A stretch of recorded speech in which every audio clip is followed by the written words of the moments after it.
AF11 Hindi. Lionel असमंजस में खड़ा रहा। आमतौर पर शब्दकोश तुरंत जवाब दे देता और अगर जवाब न भी दे तो भी उसे बता देता कि जानकारी छूट गई है। तो आखिर हो क्या रहा था?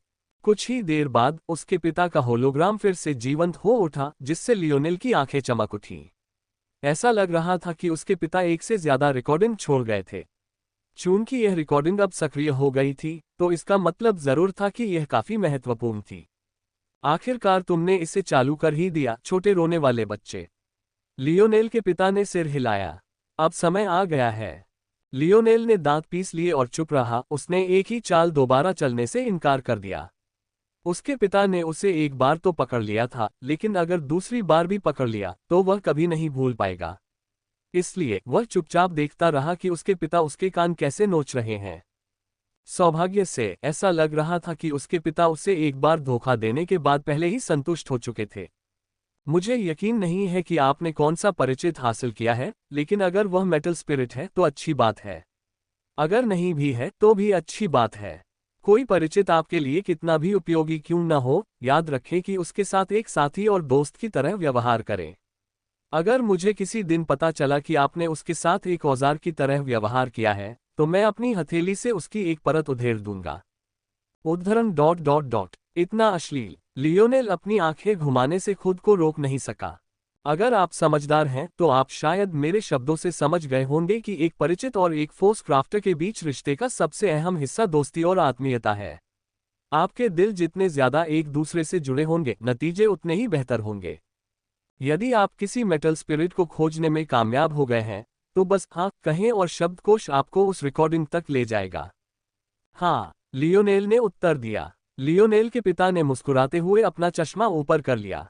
भाग्यशाली, भाग्यशाली। धातु आत्माएं प्रारंभिक अवस्था में काफी कमजोर होती हैं। दरअसल हमारे मोरालेस कबीले द्वारा उन्हें अपना पसंदीदा मानने से पहले फोर्स क्राफ्टर जगत में उन्हें काफी नीची नजर से देखा जाता था। ज्यादातर दूसरे फोर्स क्राफ्टर फ्लेम स्पिरिट्स को पसंद करते हैं। धातु आत्मा तक पहुंचने से पहले कई परिचितों के बारे में सोचना पड़ता है। पवन आत्माएं विशेष रूप से उन लोगों को प्रिय होती हैं जो बल शिल्पकला के बलकला पहलू पर ध्यान केंद्रित करते हैं। प्राकृतिक बुद्धि वाली आत्माओं का दिमाग हम मानव प्राणियों से कहीं ज्यादा गणनात्मक होता है। ये सूची लंबी होती जा रही है। हालांकि एक मेटल स्पिरिट, खासकर जब हमारे मेटल सिनर्जी लाइनेज फैक्टर के साथ संयुक्त हो, तो इसे व्यापक रूप से सर्वश्रेष्ठ में से एक माना जाता है। मेटल स्पिरिट वाले लोग छोटे और जटिल भागों को गढ़ने में सबसे अच्छे होते हैं। यह एक निरर्थक बात लग सकती है, लेकिन हर चीज एक नींव से शुरू होती है। छोटी और सरल चीजों के बिना कोई भी बड़ी और जटिल चीज नहीं बनाई जा सकती। इसी वजह से हमारे मोरालेस कबीले की शिल्पकला में ऐसी प्रतिष्ठा है जो बौनों को भी शर्मसार कर देती है। एक दिन जब तुम आश्वस्त हो जाओ तो उस शब्दकोश की कार्यप्रणाली पर एक नजर डालना जो मैंने तुम्हें छोड़ा था। उस दिन तुम हमारे मोरालेस कबीले की वीरता देख पाओगे। लियोनेल के पिता खिलखिलाकर हंस पड़े। खैर, मैं मुद्दे पर आता हूँ। आपके सवाल का सीधा सा जवाब है कि आप ऐसा नहीं कर सकते। किसी परिचित को अपना आधिकारिक साथी बनाना एक लंबी प्रक्रिया है। उसे अधीन करने जैसी कोई चीज नहीं होती। खैर, होती है, लेकिन मैं आपको ऐसा करने की इजाजत कभी नहीं दूंगा। दरअसल अगर आपको कभी कोई ऐसा व्यक्ति मिले जो ऐसा करता हो, तो आपको उसे सीधे मार देना चाहिए। अपने पिता की आवाज में ठंडक देखकर लियोनेल सिहर उठा। उसके पिता ने कभी ऐसा कुछ नहीं कहा था। दरअसल लियोनेल के नैतिक मूल्यों के इस रूप में होने का एक बड़ा कारण उसके पिता का मार्गदर्शन ही था। उसके पिता ने ही उसे दयालुता सिखाई थी। अचानक ऐसी बात कहना बहुत अटपटा था। लियोनेल के पिता ने सिर हिलाया, मानो उन्हें लग रहा हो कि उन्होंने कुछ ऐसा कह दिया है जो उन्हें नहीं कहना चाहिए था। वे एक पल के लिए झिझके। लियोनेल को लगा जैसे उसके पिता सोच रहे हों कि रिकॉर्डिंग डिलीट कर दे या फिर से शुरू करें। लेकिन आखिरकार उन्होंने आगे बढ़ने और सब कुछ वैसे ही रहने देने का फैसला किया। उद्धरण। किसी परिचित को अपना बनाने के लिए आप बस इतना कर सकते हैं कि उसके साथ अच्छा व्यवहार करें। एक समय ऐसा आएगा जब आप दोनों एक दूसरे से अविभाज्य हो जाएंगे। उसे अच्छे माहौल में ले जाएं, अच्छा खाना खिलाएं और उसे ज्यादा देर तक कैद में न रखें। उसे आजाद घूमने दें, वह उस व्यक्ति का साथ आसानी से नहीं छोड़ेगा जिससे वह परिचित है। आखिरकार अपने विकास के शुरुआती दौर में वह एक बच्चे से ज्यादा कुछ नहीं होता। लियोनेल ने समझ में सिर हिलाया। आखिरी काम यह है कि इसे एक नाम दिया जाए और इसके साथ प्रशिक्षण दिया जाए। अन्य स्पिरिट्स की तुलना में मेटल स्पिरिट्स को अपने साथी की निपुणता पर बहुत ज्यादा ध्यान देना पड़ता है। मैंने आपके लिए शब्दकोश में एक चरण दर चरण प्रशिक्षण योजना छोड़ी है, जिसे आप मेरे कार्यालय में मौजूद ब्लूप्रिंट के साथ इस्तेमाल कर सकते हैं। याद रखें, सबसे महत्वपूर्ण चीज आपकी व्यक्तिगत शक्ति है। फोर्स क्राफ्टिंग पर ज्यादा समय न लगाएं। आपके पिताजी पहले भी यह गलती कर चुके हैं। अगर मैं अपनी युवावस्था में इससे इतना मोहित न होता तो मैं आपसे 10 गुना ज्यादा शक्तिशाली होता। लेकिन मुझे दूसरों को एक मौका देना ही था। अगर मैं सचमुच ज्यादा शक्तिशाली होता तो शायद ब्रह्मांड मेरे अस्तित्व को स्वीकार ही न कर पाता। हा। लियोनेल मुस्कुराया और सिर हिलाया। अगर उसे पता होता कि उसका बूढ़ा आदमी मजाक नहीं कर रहा है, तो शायद उसकी प्रतिक्रिया कुछ अलग होती। संदेश समाप्त होने के बाद लियोनेल ने गहरी सांस ली और मेटल स्पिरिट की ओर चल पड़ा। वह अभी भी पागलों की तरह उछल कूद कर रहा था।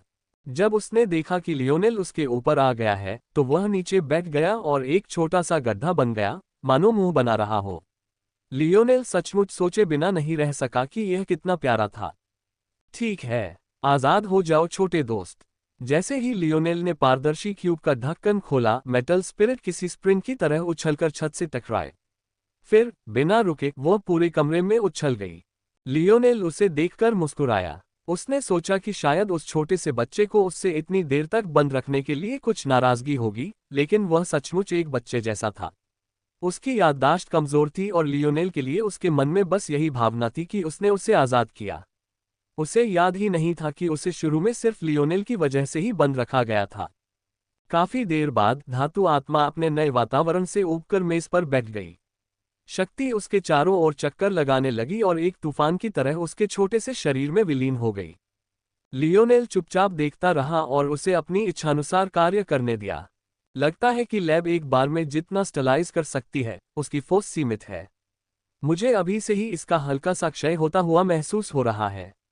इसका मतलब शायद यह है कि मुझे हर बार डायमेंशनल क्लींस का इस्तेमाल खत्म करने के बाद लैब के फिर से भरने का इंतजार करना होगा। कोई बात नहीं, ये बिल्कुल भी अभ्यास न कर पाने से तो बेहतर ही है। freewebnovel.com। ठीक है, उस बूढ़े आदमी ने मेरे लिए पहला सबक क्या छोड़ा।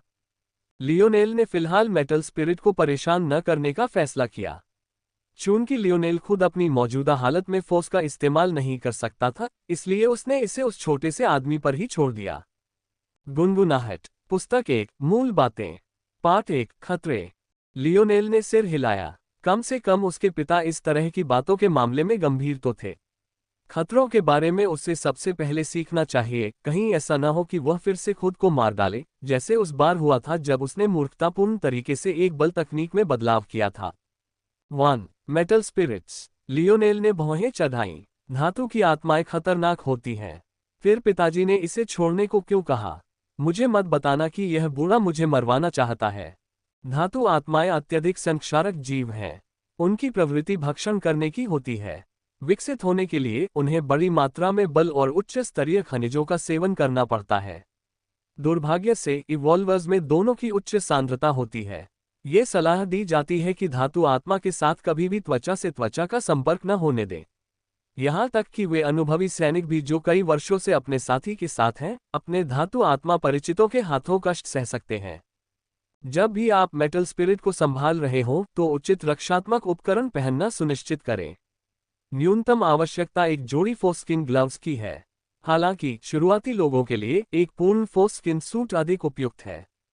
लियोनेल ने अपने सिर के ऊपर छत की तरफ देखा। उसकी आंखों में दुख साफ दिखाई दे रहा था। उसका बूढ़ा आदमी सचमुच उसे मरवाना चाहता था।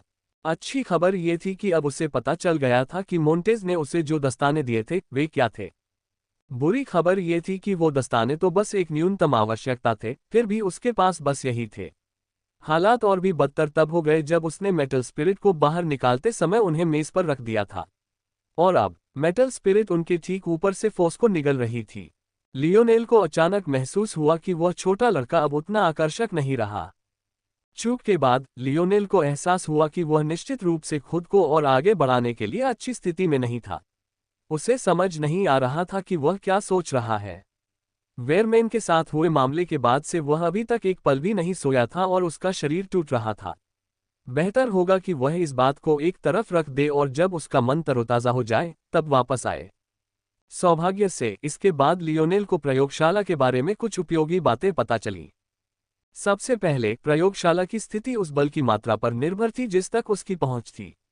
चूंकि यह केवल एक छद्म चतुर्थ आयामी विश्व था जो अभी भी अपने कायापलट की प्रक्रिया में था, प्रयोगशाला केवल उसी चरण में प्रवेश कर सकती थी जिसे शब्दकोश में चरण 1 कहा गया था। दूसरी बात, हर चरण में 2 सेटिंग्स थीं, एक लैब सेटिंग और दूसरी एबोर्ड सेटिंग। लैब सेटिंग तो अपने आप में स्पष्ट थी, लेकिन एबोर्ड सेटिंग आराम और रिकवरी के लिए थी। लियोनेल इतना खुश था कि उसकी आंखों से आंसू बहने लगे। निवास स्थान में प्रवेश करने के बाद धातु आत्मा को प्रयोगशाला में छोड़ दिया गया, जिससे उसे राहत की सांस लेने का मौका मिला। पहले चरण के निवास स्थान का एक मुख्य आकर्षण था। यह एक ऐसा कुंड था जो उस कुंड से अजीब तरह से मिलता जुलता था जिसमें मोंटेज ने लियोनेल को नहाने की अनुमति दी थी। शब्दकोश के अनुसार ये काले रंग के सुखदायक जल से भरा था। लियोनेल ने सोचा कि दूसरे चरण में प्रवेश करके इसे और बेहतर बनाया जा सकता है। ब्लैक ग्रेट सूदिंग वाटर्स अब उसकी ताकत बढ़ाने में ज्यादा मददगार नहीं थे, लेकिन यह उसकी रिकवरी में तेजी लाने के लिए एकदम सही था। वैसे लियोनेल को एबोर्ड सिटिंग में सबसे ज्यादा पसंद पूल नहीं बल्कि बिस्तर था। उसे यकीन नहीं था कि ऐसा सिर्फ उसकी थकान की वजह से था, लेकिन उसने कसम खाई कि वह बादल से भी ज्यादा मुलायम था। इसमें कोई शक नहीं कि यह अब तक का सबसे अच्छा बिस्तर था जिस पर उसने सोया था। इस तरह लियोनेल ने अगले 3 दिनों में कुछ नहीं किया सिवाय सोने, ऑक्टोपस का मांस खाने और सुखदायक जल पूल में आराम करने के। तारांकन। चौथे दिन लियोनेल ने किले से चुराए गए सामरिक गियर को सिर से पैर तक पहन लिया और सावधानीपूर्वक प्रयोगशाला में प्रवेश किया, जहां उसने पाया कि मेटल स्पिरिट अभी भी फोस्किन ग्लव्स के ऊपर खर्राटे ले रहा था। हालांकि लियोनेल मन ही मन कोस रहा था, फिर भी उसने खुद को संभाला। अब तक वह लगभग 80% ठीक हो चुका था, इसलिए उसे लगा कि उसका मन अब ज्यादा साफ हो गया है। शायद सबसे समझदारी इसी में होती कि जिस घन ने उसे पहले कैद किया था उसी घन से उसे दूर कर दिया जाए, लेकिन लियोनेल ने अपने पिता की बात दिल से मान ली। ये नन्हा सा बच्चा उसका दोस्त, उसका साथी बनने वाला था। जाहिर है उसे कैद होना पसंद नहीं था। ऐसे में लियोनेल उनसे दुश्मनी मोल नहीं लेना चाहता था। बाकी प्रक्रिया आश्चर्यजनक रूप से सुचारू रूप से चली।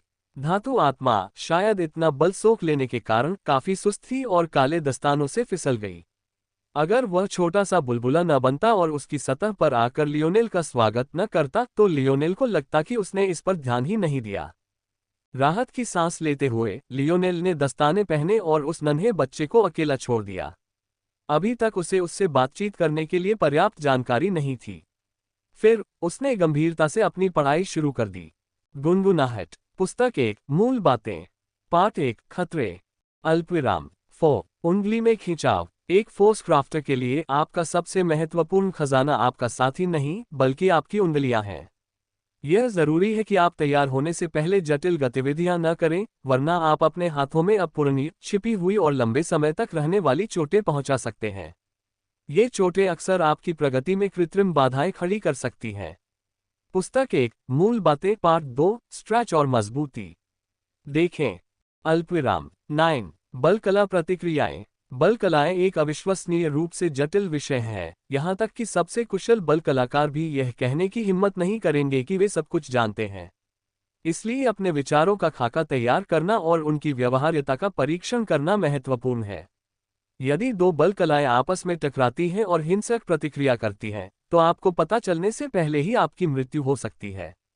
पुस्तक 1, मूल बातें। पार्ट 5, बल कला देखें। अल्पविराम। 17, प्रतिक्रियाशील धातुएं।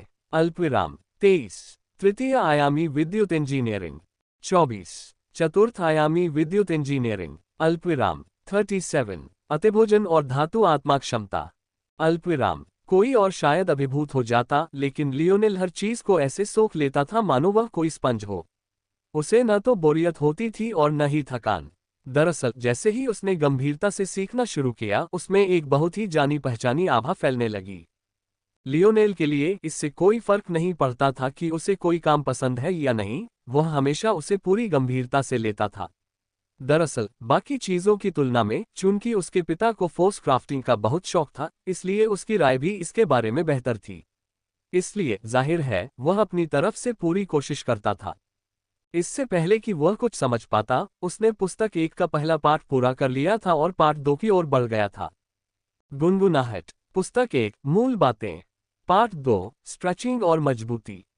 पहले पाठ के विपरीत, जिसमें खतरों की अंतहीन बौछार दिखाई गई थी, दूसरे पाठ में पूरी तरह से उस चीज पर ध्यान केंद्रित किया गया था जिसे लियोनेल के पिता ने अपना सबसे महत्वपूर्ण उपकरण बताया था। बल शिल्प कौशल सीखने के बजाय दूसरे पाठ में सिर्फ अभ्यास के बारे में बताया गया था। उसकी उंगलियों के लिए 1 लचीलापन ओपनिंग स्क्वायर ब्रैकेट अल्पविराम क्लोजिंग स्क्वायर ब्रैकेट। 2 गति ओपनिंग स्क्वायर ब्रैकेट अल्पविराम क्लोजिंग स्क्वायर ब्रैकेट। 3 शक्ति ओपनिंग स्क्वायर ब्रैकेट अल्पविराम क्लोजिंग स्क्वायर ब्रैकेट। 4 निपुणता 4.1 परिशुद्धता ओपनिंग स्क्वायर ब्रैकेट अल्पविराम क्लोजिंग स्क्वायर ब्रैकेट। 4.2 त्वरण ओपनिंग स्क्वायर ब्रैकेट अल्पविराम क्लोजिंग स्क्वायर ब्रैकेट। 4.3 मंदी ओपनिंग स्क्वायर ब्रैकेट अल्पविराम क्लोजिंग स्क्वायर ब्रैकेट। 5 बल और आपके हाथ ओपनिंग स्क्वायर ब्रैकेट अल्पविराम closing square bracket. 6 recovery 6.1 stretches opening square bracket अल्पविराम क्लोजिंग स्क्वायर ब्रैकेट। 6.2 जड़ी बूटियां ओपनिंग स्क्वायर ब्रैकेट अल्पविराम क्लोजिंग स्क्वायर ब्रैकेट।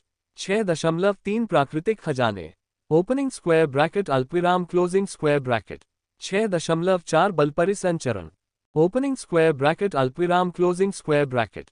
गुनगुनाहट पार्ट 2 पूरा हुआ क्लोजिंग स्क्वायर ब्रैकेट। पार्ट 3 आप और आपकी धातु आत्मक बंद। अनलॉक की स्थिति बीज के हाथ ग्रेड 1 पदनाम तक पहुंचना चाहिए। Closing square bracket. लियोनेल अपनी एकाग्रता की स्थिति से जाग उठा। ग्रेड 1 पदनाम अगर मुझे सही से याद है तो ग्रेड 1 हाथों की एक जोड़ी सभी ग्रेड 1 अभ्यासों को टियर 7 ब्लैक स्तर या एस ग्रेड तक पूरा कर सकती है। लियोनेल कड़वाहट से मुस्कुराया। उसके पिता सचमुच बहुत ज्यादा मांग रहे थे। आमतौर पर जब तक आप सभी ग्रेड 1 अभ्यासों में टियर 1 ब्लैक स्तर तक पहुंच जाते हैं, तब तक आप फोर्स क्राफ्टिंग के शुरुआती प्रयोग शुरू कर सकते हैं। लेकिन लियोनेल के पिता उसे हाथ और उंगलियों की ताकत का वह स्तर हासिल करने के लिए कह रहे थे जो केवल ब्रॉन्ज ग्रेड फोर्स क्राफ्टर्स बनने की कगार पर खड़े लोगों के पास ही होता है। इस मामले को परिप्रेक्ष्य में रखें तो सभी force crafters bronze grade crafts पर काम शुरू करने से पहले ग्रेड 1 पदनाम तक भी नहीं पहुंच पाते। ज्यादातर लोग आगे बढ़ने से पहले टियर 6 ब्लैक लेवल तक ही सभी ग्रेड 1 अभ्यास पूरे करते हैं। हालांकि अपने पिता के आत्मसंतुष्ट चेहरे को सोचकर लियोनेल मुस्कुराया।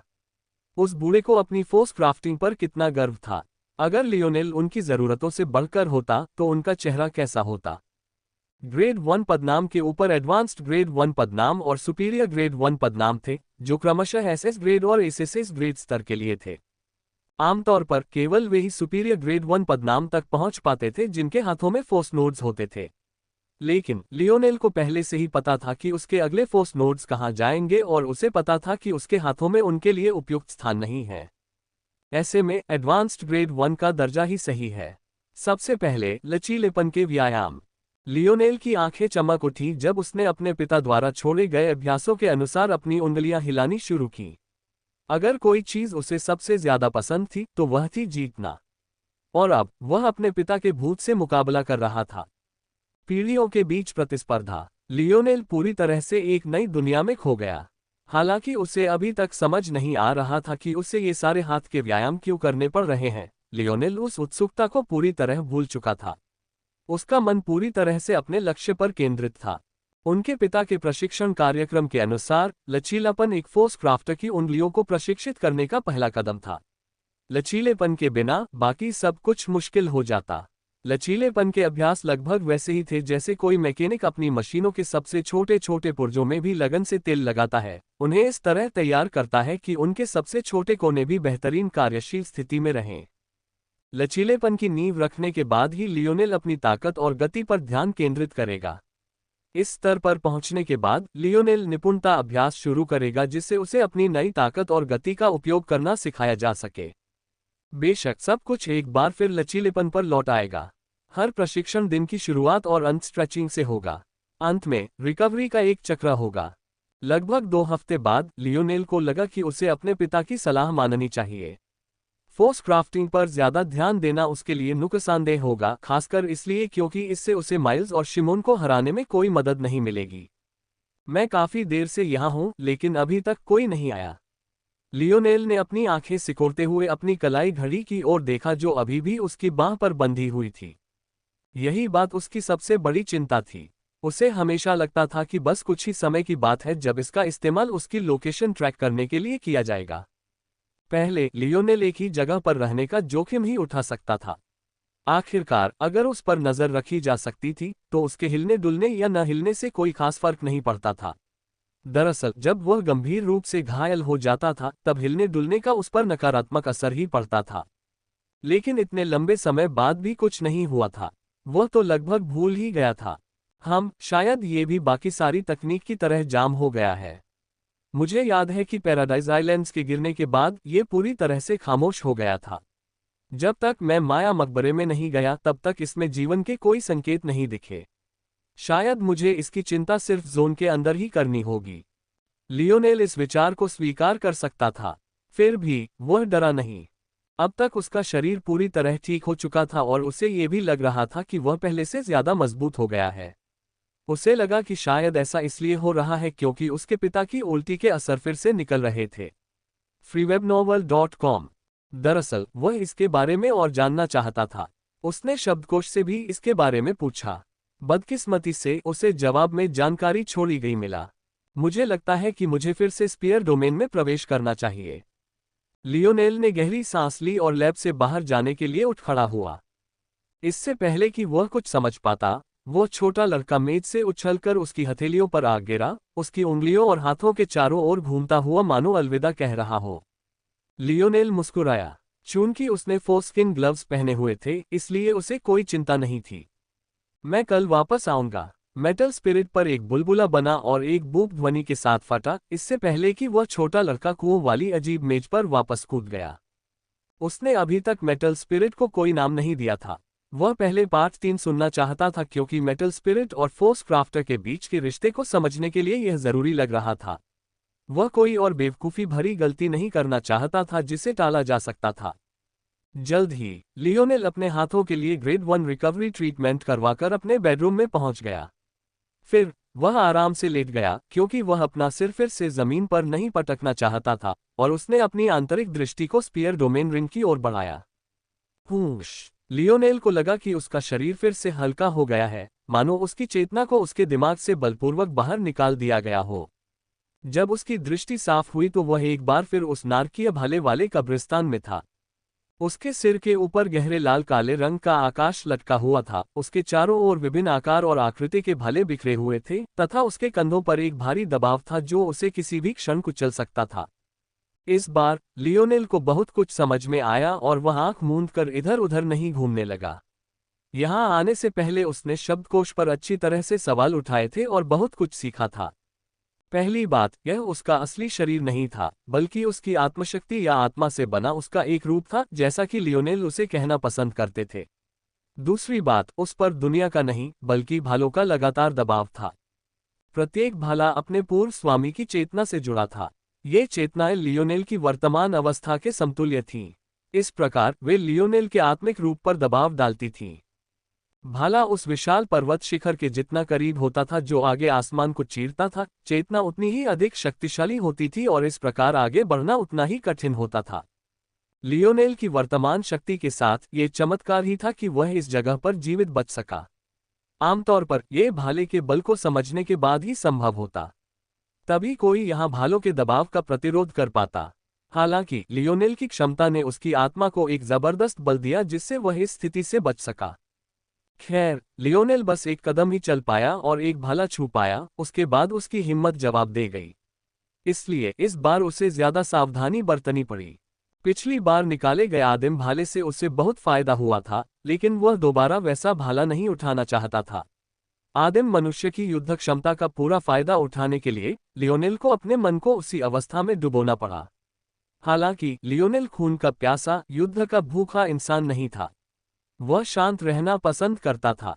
उस आदिम मानसिक अवस्था में डूबे बिना लियोनेल ज्यादा से ज्यादा आदिम मनुष्य की लगभग 70% क्षमताओं का उपयोग कर सकता था। ये वास्तव में बुरा नहीं था क्योंकि इससे उसे बहुत कुछ सीखने को मिला, लेकिन ये और भी बेहतर हो सकता था। मैं भाला चलाने में इतना अच्छा नहीं हूं कि उसकी नकल किए बिना उसकी क्षमताओं का उपयोग कर सकूं, यही कारण है कि मुझे उस मानसिक स्थिति में डूबने की जरूरत है। लेकिन अगर मैं और अधिक सीखता हूं और पहले अपने लिए एक ठोस आधार तैयार करता हूं, तो मैं अपने आचरण को बदले बिना 100% उपयोग करने में सक्षम हो जाऊंगा। फिलहाल मुझे एक ऐसा भाला ढूंढना है जो मेरे व्यक्तित्व से बेहतर मेल खाए, कुछ शांत और गणनाशील लेकिन दृढ़ संकल्प से भरा हुआ। लियोनेल ने अपना समय लिया, चुपचाप अपना सिर घुमाकर अपने एक कदम की दूरी पर मौजूद हर भाले को देखा। उसने अपनी आंतरिक दृष्टि से भाले तक पहुंचने की हिम्मत नहीं की, वरना वह बिना कोई विकल्प दिए ही उड़ जाता। थोड़ी देर बाद लियोनेल कड़वी मुस्कान के साथ मुस्कुराया। अपनी आंतरिक दृष्टि के बिना वह वास्तव में कोई निर्णय नहीं ले सकता था। अपनी आंतरिक दृष्टि के कारण ही वह पहले आयामी शुद्धि को पहचान पाता था, लेकिन अब वह केवल अपनी आंखों पर ही भरोसा कर सकता था। भाला चलाने के बारे में उसे इतना ज्ञान नहीं था कि वह इस तरह के निर्णय ले सके। लियोनेल ने गहरी सांस ली, तो फिर मैं तो बस बेतरतीब ढंग से ही चुनाव कर सकता हूं। थोड़ी देर बाद उसने एक विकल्प चुना और आगे बढ़ा। भाले में भी लकड़ी का एक डंडा था, बिल्कुल इस शुरुआती पंक्ति के कई भालों की तरह, लेकिन यह आदिम भाले की तरह भद्दा नहीं बना था। ये लचीली, हल्की लकड़ी से बना था जिसकी लंबाई लगभग 1.8 मीटर थी। इसका ब्लेड डंडे जितना ही पतला था और प्रिज्म की तरह 4 भुजाओं वाला था। इसके किनारे और नोक को एक सुनहरे रंग के आवरण ने अलग किया था, जिससे एक रंगीन पक्षी के पंख लटक रहे थे। यह एक बहुत ही सुंदर भाला था। हालांकि यह सस्ते माल से बना था, लेकिन ये साफ था कि कारीगर को अपने काम से मतलब था, इसीलिए लियोनेल ने इसे चुना। लेकिन यह ऐसा निर्णय था जिसका उन्हें तुरंत पछतावा हुआ। एक बार फिर उसने खुद को एक बिल्कुल नई दुनिया में पाया, लेकिन उसका मन इधर उधर देखने का भी नहीं हुआ, क्योंकि जब उसने नीचे देखा तो पाया कि उसकी छाती पर अचानक 2 बड़े, मुलायम उभार उभर आए थे। और मानो इतना ही काफी नहीं था, उसकी टांगों में ठंडी हवा का एक अलग ही झोंका बह रहा था। उसने ड्रेस क्यों पहनी हुई थी? लियोनेल अपने आंसुओं को सिर्फ अपने तक ही सीमित रख सका। चूंकि भाले के मालिक की चेतना में प्रवेश करते समय वह खुद को नियंत्रित नहीं कर पाया था, इसलिए वह सिर्फ एक निष्क्रिय दर्शक ही रह सका। दुनिया अपने आप में कुछ खास नहीं थी। इसमें आदिमानव के जंगल जैसा अनोखापन नहीं था, बल्कि यह एक छोटा सा गांव लग रहा था, उस पहले गांव से ज्यादा अलग नहीं जहां लियोनेल और आयना फ्रांस जोन में उतरे थे। वह महिला उस समय लकड़ी के कुछ निशानों पर भाला चलाने का अभ्यास कर रही थी। जैसे ही लियोनेल की नज़र उसकी हरकतों पर पड़ी, वह पूरी तरह भूल गया कि कुछ पल पहले वह कितना दुखी था। उसके हर वार में एक चकाचौंध कर देने वाली गति होती थी। हवा की हल्की सी सीटी जो अपनी चरम सीमा पर पहुंचकर आती थी, लियोनेल को अंदर तक सिहरन पैदा कर देती थी। हर बार यह बिल्कुल सही समय पर होता था। उसका भाला हमेशा निशाने पर लगने से ठीक पहले अपनी गति के चरम पर पहुंच जाता था और इतना सटीक छेद कर देता था कि भाले के ब्लेड के चारों किनारे साफ दिखाई देते थे। लियोनेल को एक जहरीले सांप की याद आ गई। उसका भाला किसी को सुला देता, फिर अचानक तेज हो जाता और अपनी पूरी क्षमता पर पहुंचने पर ही काटता।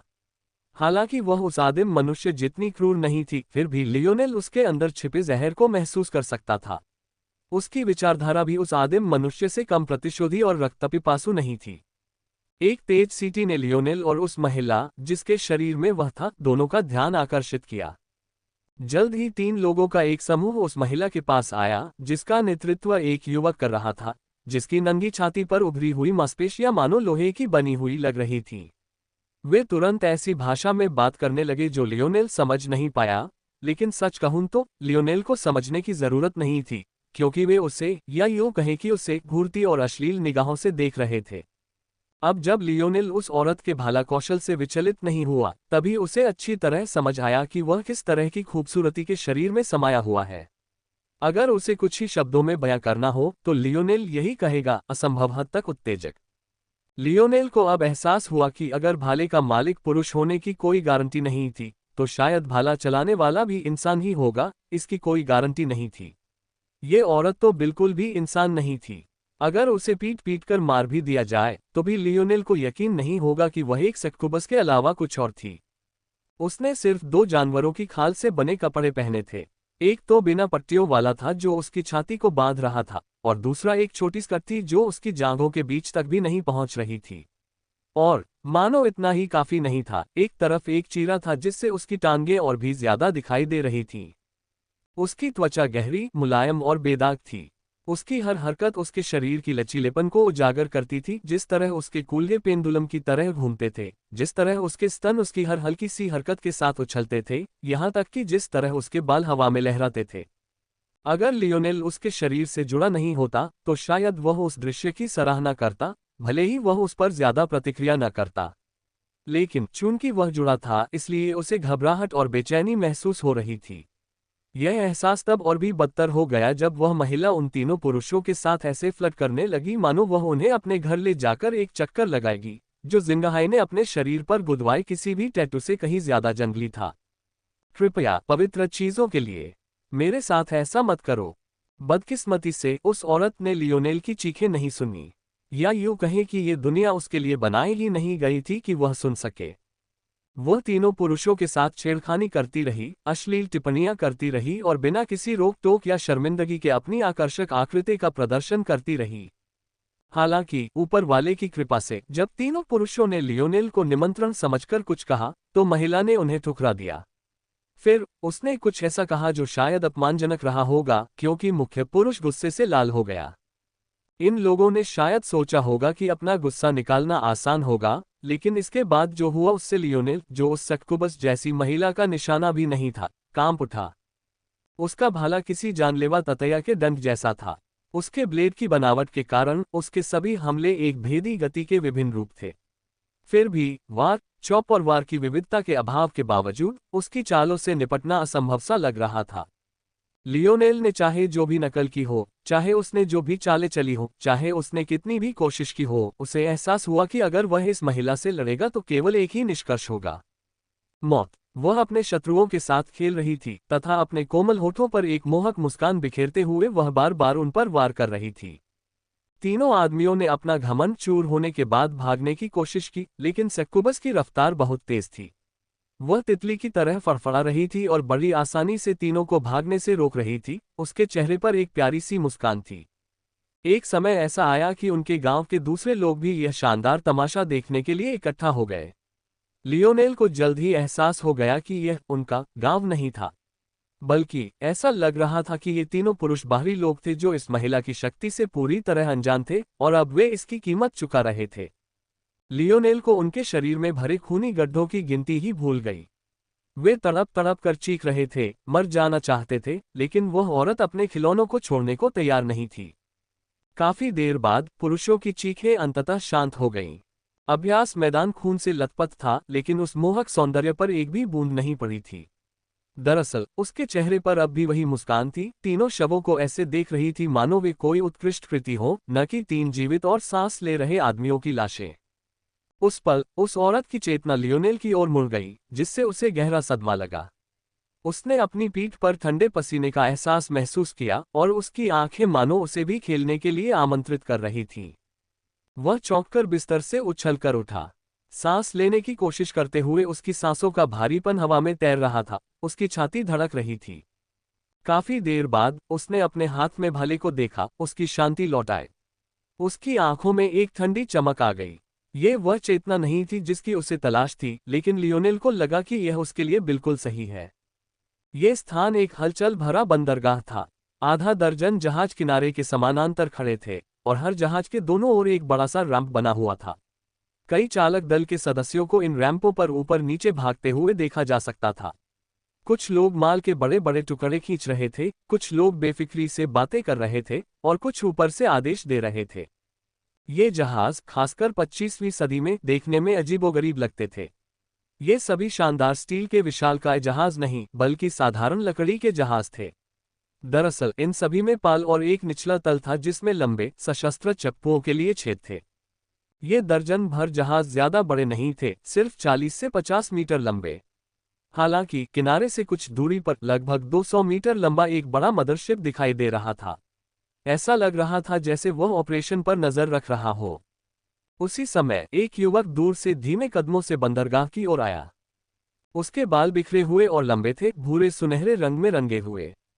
हवा में लहराते हुए कभी कभी उसकी हल्की हरी आंखों की चमक को ढक लेते थे। उसके चेहरे पर धीरे धीरे परिपक्व होती अपरिपक्वता की झलक थी। उसके जबड़े पर एक जवान और बेतरतीब दाढ़ी उगने लगी थी, जो उसे रूखा लेकिन सुंदर रूप दे रही थी।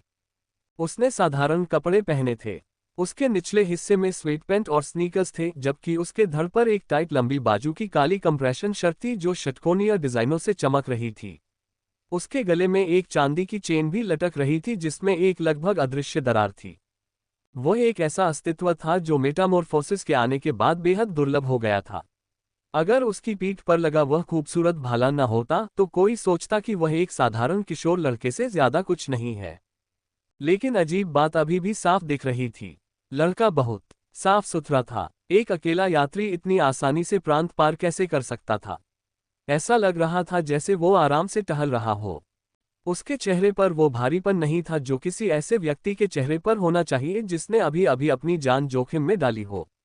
दरअसल वो बेफिक्र लग रहा था। अगर उसकी आंखों में बार बार वो गणनात्मक चमक न होती तो कोई उसे नादान समझता। बेशक बंदरगाह की सुरक्षा में तैनात लोगों ने तुरंत इस युवक को देख लिया। आखिरकार उसने अपनी उपस्थिति छिपाने की बिल्कुल भी कोशिश नहीं की थी। लेकिन वे पूरी तरह से असमंजस में थे। वे इस स्थिति से कैसे निपटे? जाहिर है उनका काम कमजोर विकलांगों को खदेड़ना और मजबूत लोगों की सूचना देना था। लेकिन अकेले इंसानी लड़के को संभालने का कोई खास नियम कानून नहीं था। नमस्ते, लड़के की आवाज ने उन्हें चौंका दिया। वे शर्मिंदा हुए बिना नहीं रह सके कि सबसे पहले वही बोलने वाला था। जो भी उम्मीदें बची थी कि पता चलेगा कि कौन जिम्मेदार है, वे सब धरी की धरी रह गईं। हालांकि असल में यह उनकी गलती नहीं थी। कौन विकलांगों के शहर में इतनी सहजता से, यहां तक कि चेहरे पर मुस्कान लिए हुए, घूम सकता है? ड्यूटी पर तैनात स्काउट्स ने एक दूसरे की ओर देखा। आप कौन हैं? अपना नाम और उद्देश्य बताइए। 3 लोगों की टीम में से किसी ने आखिरकार आगे आकर ये कहा। हालांकि वो अपनी स्काउटिंग टीम के लिए थोड़ी इज्जत वापस पाने की कोशिश कर रहा था, लेकिन उसके चेहरे पर हल्की सी लाली बता रही थी कि वो अपनी शर्मिंदगी छिपाने और अपनी चमड़ी मोटी करने में दूसरों से बेहतर था। बस इतना ही। युवक मुस्कुराया और अपनी जेब से एक कार्ड निकाला।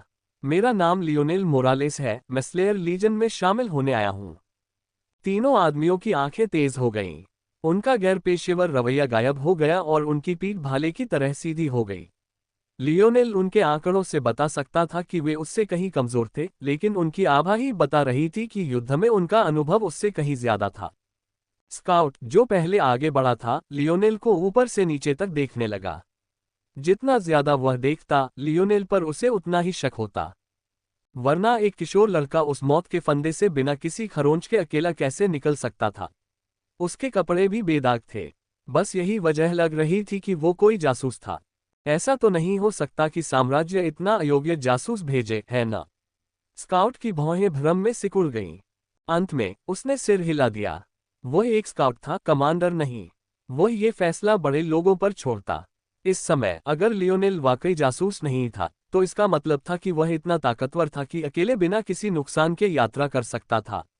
उनकी स्लेयर लीजन को हमेशा मददगारों की जरूरत होती थी। और उसके हाथ में एक निमंत्रण कार्ड था। निमंत्रण कार्ड का मतलब शायद ये था कि उनके नेताओं ने उसे पहले ही खोज लिया था और चुन लिया था। ऐसे में लियोनेल को लाने के लिए उसके पास और भी ज्यादा वजहें थीं। तुम दोनों यहीं रुको, मुख्य स्काउट ने कहा। मैं उसे अंदर ले आता हूं। शेष बचे 2 स्काउट्स ने लियोनेल को अपने साथी के साथ गायब होते हुए गहरी आशंका के साथ देखा। वे सतर्क तो हैं, लेकिन फिर भी उतने सतर्क नहीं जितना मैंने सोचा था। लियोनेल ने मन ही मन सोचा। उद्धरण ... अगर स्लेयर लीजन किसी ऐसे व्यक्ति द्वारा चलाया जा रहा है जिसके पास आधा भी दिमाग है, तो उन्होंने निश्चित रूप से किले में घुसपैठ करने के लिए मेटामॉर्फोसिस का फायदा उठाया होगा। ऐसे में बहुत संभव है कि उन्होंने मेरे बारे में पहले सुना हो। इससे मेरे लिए काम आसान हो जाएगा। लियोनेल अच्छी तरह जानता था कि अगर वह यहां खुलेआम आया तो उसे एक संदिग्ध व्यक्ति के रूप में देखा जाएगा। लेकिन वह इस बात पर भरोसा कर रहा था कि भगोड़ा होने से मामला आसान हो जाएगा। यह असंभव था कि वे इस तरह ये निष्कर्ष निकालेंगे कि वह एक जासूस है। जल्द ही लियोनेल को एक छोटे जहाज पर ले जाया गया। वह मुख्य स्काउट के पीछे पीछे डेक के नीचे एक अच्छी तरह से रोशन गलियारे में चला गया, जिसकी चौड़ाई उसकी अपेक्षा से कहीं ज्यादा थी। जहां से भी वह गुजरता, अजीब निगाहें उस पर पड़ती। जाहिर था कि यहाँ हर कोई एक दूसरे से काफी परिचित था, इसलिए किसी अजनबी के अचानक सामने आने पर सबने अपनी सतर्कता बढ़ा दी। लकड़ी पर किसी अंगुली के टकराने की आवाज से लियोनेल अपने विचारों से जाग गया। यह क्या है? लियोनेल के कानों में एक कर्कश आवाज आई। लेकिन वह हल्के से समझ गया कि उसमें एक स्त्रीत्व का गुण था। कैप्टन सेला, मैं एक दलबदलू को लाया हूं। निचला डेक मानो जम गया। कई लोग जो इधर उधर टहल रहे थे, अपने काम में लगे हुए थे, रुक गए और एक साथ लियोनेल की ओर देखने लगे। लियोनेल ने थोड़ा अजीब तरीके से अपना सिर खुजलाया, लेकिन बस इतना ही। वह मंच पर डरने वाला इंसान नहीं था, बस यही चाहता था कि उनकी निगाहें थोड़ी कम तीखी होती। हालांकि लियोनेल ने उन्हें दोष नहीं दिया। आखिरकार ये सच था कि वह उनके साथ जुड़ने में बहुत ईमानदार नहीं था। वह तो बस रॉयल ब्लू फोर्ट को हराने के लिए उनका इस्तेमाल करना चाहता था। भविष्य के बारे में क्या? लियोनेल ने सचमुच इसके बारे में ज्यादा नहीं सोचा था। स्लेयर लीजन किस तरह का संघ है, ये ठीक से जाने बिना वह यूं ही अपने सारे अंडे एक ही टोकरी में नहीं डाल देता। और हालांकि पृथ्वी उसका घर थी, लेकिन जेम्स और ब्रेजिंगर कबीले के इर्द गिर्द घूमने वाले मामले उसे कमतर और कम घरेलू लगते जा रहे थे।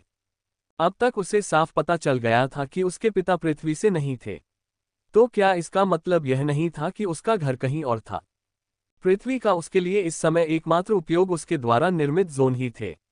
उसे या तो पहला एसएस ग्रेड जोन साफ करना था या फिर एक एसएस ग्रेड जोन साफ करना था, ताकि वह टियर 9 ब्लैक इनाम के बदले टेरन का टिकट ले सके। बस यही उसकी चाहत थी। अंदर आए, आगे बढ़ो। मुख्य स्काउट दरवाजे की ओर बढ़ा। लियोनेल ने भौहें चढ़ाईं, क्या तुम मेरे पीछे अंदर नहीं आओगे? उसका प्रश्न सुनकर मुख्य स्काउट और अन्य लोग जो उसे घूर रहे थे, उनके चेहरे पर अजीब से भाव आ गए। थोड़ी देर बाद लियोनेल को उनके इरादे समझ आ गए। ऐसा लग रहा था कि उन्हें अपने इस कप्तान पर पूरा भरोसा था। जाहिर है, उन्हें यकीन नहीं था कि वह अकेले उसे नुकसान पहुंचा सकता है। वे इतने आश्वस्त थे कि उसके साथ अंदर जाने की भी जहमत नहीं उठाए। लियोनेल बस कंधे उचकाकर रह गया। उसने केबिन का दरवाजा खोला और अंदर घुस गया। हालांकि जो उसने देखा, उससे वह थोड़ा अवाक रह गया। लियोनेल ने कभी नहीं सोचा था कि उसे कभी किसी महिला का वर्णन करने के लिए भारी शब्द का उपयोग करना पड़ेगा, लेकिन कैप्टन सेला के लिए वास्तव में इससे बेहतर कोई शब्द नहीं था। वह लगभग 7 फुट लंबी एक विशालकाय महिला थी। उसका आकार एक गोल टैंक जैसा था और उसके स्तन ऊंचे थे, जो फिर भी किसी तरह उसके बड़े पेट से छोटे लग रहे थे। कोई उसे मोटी कह सकता है, लेकिन जब लियोनेल ने उसकी तरफ देखा तो उसके मन में ऐसा कोई ख्याल नहीं आया। वजह साफ थी। हालांकि उसे इस तरह वर्णित किया जा सकता था, फिर भी उसका शरीर ताकत से भरपूर था। लियोनेल ने यह भी देखा कि उसकी गति और फुर्ती जरा भी कम नहीं थी, यहां तक कि 1.00 के करीब भी। freewebnovel.com। कैप्टन सेला अपनी कुर्सी से उठी, जिस पर उन्हें बहुत ज्यादा भरोसा था, और लियोनेल की ओर बढ़ी। वह चुप थी, लेकिन उनके कदमों से लियोनेल को ऐसा लग रहा था मानो जहाज को हिलाने का कारण वही थी। जब वह लियोनेल से सिर्फ आधा मीटर की दूरी पर थी तो वह रुक गई और उसके ऊपर खड़ी हो गई। वह दिखने में कैसी भी हो, उसकी खुशबू वाकई बहुत अच्छी है। फिर भी यह खुशबू इतनी जानी पहचानी क्यों है? लियोनेल की भौहें थोड़ी सिकुड़ गईं। कैप्टन सेला ने लियोनेल को ऊपर से नीचे तक देखा। वह उसके बारे में जानने को उत्सुक लग रही थी। लड़का उससे बिल्कुल नहीं डर रहा था और उसने बिना हिचकिचाए उसे अपने इतने करीब आने दिया। स्लेयर लीजन में बहुत कम लोग थे जो ऐसा कर सकते थे। या तो इस लड़के में कोई असली ताकत थी या फिर वह मूर्खता की हद तक अनजान था।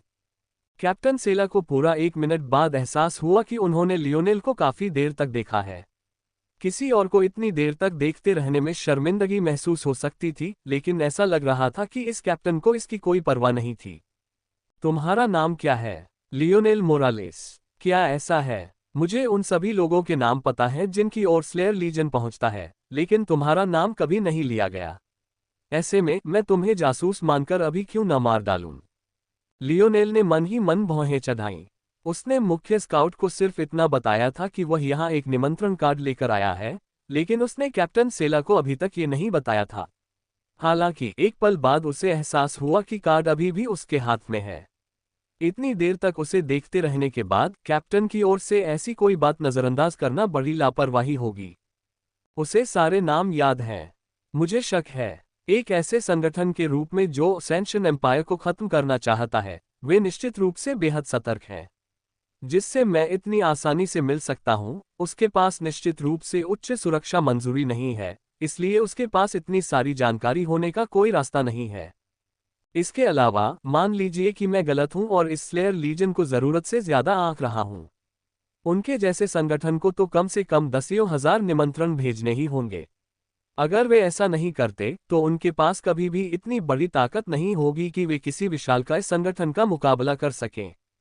इतने बड़े पैमाने पर भर्ती करने में कुछ जोखिम तो होते ही हैं, लेकिन मुझे शक है कि लीजन को इस बात की परवाह है कि साम्राज्य को पता चल जाएगा। ज्यादातर निमंत्रण शायद दिखावटी होते हैं।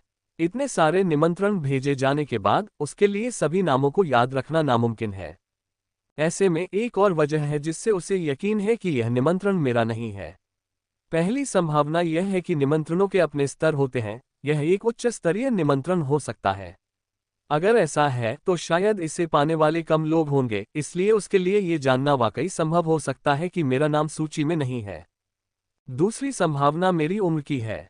मैं बहुत छोटा हूं। यहाँ बहुत सारी खामियां हैं जिनका फायदा उठाया जा सकता है। हो सकता है कि लीजन मुझ जैसे कम उम्र के लोगों को निमंत्रण न भेजे। ये भी संभव है कि युवा रंगरूटों को भी छोटी सूची में रखा जाए, जिससे उन्हें याद रखना आसान हो। बेशक आखिरी संभावना यह है कि वह सिर्फ अनुमान लगा रही है। लियोनेल को इन दिनों अपना दिमाग हर वक्त इसी तरह दौड़ता हुआ मिल रहा था। वह हमेशा से ही हिसाब किताब करने वाला इंसान था, लेकिन उसकी काबिलियत ने उसे कई गुना बढ़ा दिया था। पल भर में ही उसने कई सिद्धांतों पर मुहर लगा दी थी, जिनमें से एक सही भी था। लेकिन लियोनेल के मन में सच क्या है इससे कोई फर्क नहीं पड़ता था। उसे बस इतना पता होना था कि कैप्टन सेला उसके साथ दिमागी खेल खेलने की कोशिश कर रहा था, और उस स्थिति में वो भी अपने कुछ खेल खेल सकता था। लियोनेल मुस्कुराया। अगर मैंने ये निमंत्रण किसी और से लिया होता और मुझे चिंता होती कि तुम इस पर कैसी प्रतिक्रिया दोगे, तो मैं तुम्हें अपना असली नाम क्यों बताता।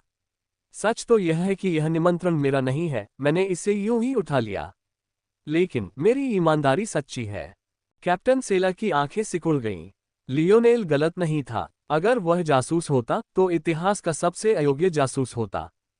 उद्धरण चिन्ह ... आपको परिवीक्षाधीन दर्जा दिया जाएगा। सभी शेकल सदस्य इस दर्जा को बनाए रखेंगे। इस बीच मैं आपकी योग्यता और ताकत का पंजीकरण करवाऊंगा। जब कैप्टन सेला ने जंजीरों में जकड़ा हुआ कहा तो लियोनेल ने महसूस किया कि उसकी नज़र उसकी कलाई घड़ी पर ऐसे गई मानो कोई महामारी हो। हालांकि इस पर वह बस कड़वी मुस्कान ही दे सका। क्या इसका मतलब यह है कि उनके पास इस चीज को हटाने का कोई तरीका है? लियोनेल की आंखें सिकुड़ गईं। ऐसे में अगर किसी और वजह से नहीं तो यही रहना और भी ज्यादा फायदेमंद है। इसके साथ ही कैप्टन सेला लियोनेल को पंजीकृत कराने के लिए ले गए, लेकिन ऐसा लग रहा था कि लियोनेल का भाग्य ही अशुभ था। जब वह चाहता था कि उसकी क्षमताओं को कम करके आंका जाए ताकि वह रडार के नीचे उड़ सके, तो अचानक उसे एक महान वेरिएंट के रूप में उजागर कर दिया गया। लेकिन अब जब वह चाहता था कि स्लेयर लीजन उसकी क्षमताओं को जल्द से जल्द स्वीकार कर ले ताकि वह रैंक में ऊपर जा सके। बीप विषय लियोनेल मोरालेस। क्षमता नाम निर्दिष्ट नहीं। क्षमता प्रकार संवेदी। क्षमता ग्रेड डी। त्रुटि की संभावना गंभीर। लियोनेल को सिरदर्द होने लगा। वह ये सोचना भूल गया था कि साम्राज्य के पास जो तकनीक थी और विद्रोहियों के पास जो तकनीक थी, दोनों ही दो बिल्कुल अलग दुनियाओं की थीं। जब लियोनेल पहली बार माया मकबरे में दाखिल हुआ तो उसने सोचा था कि उसकी कलाई घड़ी की वजह से उसकी क्षमता डी ग्रेड है। बाद में उसे एहसास हुआ कि उसकी क्षमता इस तरह के मूल्यांकन के लिए बहुत ज्यादा थी। दरअसल उसके पिता के शब्दकोश के अनुसार उसकी क्षमता को क्वासी ब्रॉन्ज ग्रेड की क्षमता के रूप में वर्गीकृत किया गया था, जिसका अर्थ है कि वह पृथ्वी की वर्तमान सीमाओं को पार करने के कगार पर थी। सीधे शब्दों में कहें तो उसकी क्षमता पहले ही एसएसएस ग्रेड से आधा कदम आगे थी। दुर्भाग्य से इस स्तर पर उसकी क्षमता के जिन हिस्सों को तकनीक समझ सकती थी वे बहुत सीमित थे। उसने उसकी धारणा में केवल थोड़ी सी वृद्धि ही महसूस की और कुछ खास नहीं। ये स्वीकार करने के अलावा कि त्रुटि बहुत ज्यादा थी, मशीन ने लियोनेल के आंसुओं पर कोई प्रतिक्रिया नहीं दी। डी ग्रेड है ना? सबसे अच्छा तो नहीं, पर बहुत बुरा भी नहीं लगता है।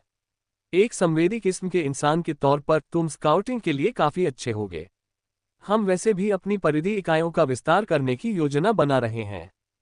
कैप्टन सेला ने लियोनेल के उदास चेहरे पर ध्यान न देते हुए सहजता से कहा। मैं सोच रहा था कि तुम बिना किसी नुकसान के यहाँ कैसे पहुंच गए। लगता है तुम्हारी संवेदी क्षमता डी ग्रेड क्षमताओं के बीच भी अच्छी होनी चाहिए, है ना? लेकिन इसमें त्रुटि का एक गंभीर स्तर है। मैंने ऐसा प्रदर्शन पहले कभी नहीं देखा। लियोनेल ने आह भरी। इस बारे में वह कुछ खास नहीं कर सकता था। उसने यहाँ तक पहुँचने के लिए अपनी इंद्रियों का इस्तेमाल नहीं किया था। हाँ, उसने किया था, लेकिन उस तरह नहीं जैसा सेला ने सोचा था। उसने विरोधियों की भी तलाश की थी।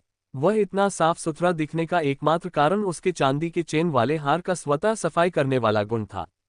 ये देखकर कि लियोनेल एक साधारण प्रतिभा है, बाकी क्रू मेंबर्स की उसके प्रति उत्सुकता कम हो गई। डी ग्रेड प्रतिभाएं, उनके पास तो बहुत सारी प्रतिभाएं थीं। फिर भी ये थोड़ी राहत की बात थी कि वह एफ ग्रेड प्रतिभा नहीं थी। ये सर्वविदित था कि एफ ग्रेड प्रतिभाएं बहुत कम उपयोगी होती हैं। इसके अलावा चूंकि लियोनेल की योग्यताएं शारीरिक नहीं थीं, इसलिए वह सामान्य डी ग्रेड प्रतिभाओं से भी ज्यादा उपयोगी था।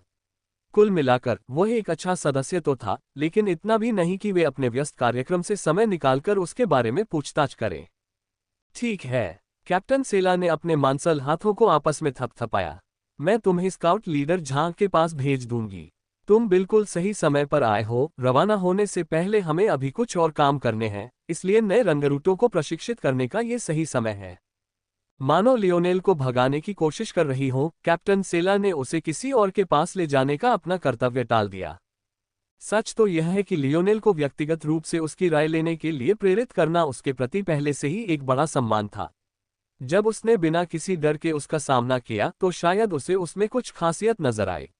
लेकिन अब लग रहा था कि दो विकल्पों में से उसका शक्तिशाली होना या फिर सिर्फ अज्ञानी होना दूसरा विकल्प ज्यादा सही था।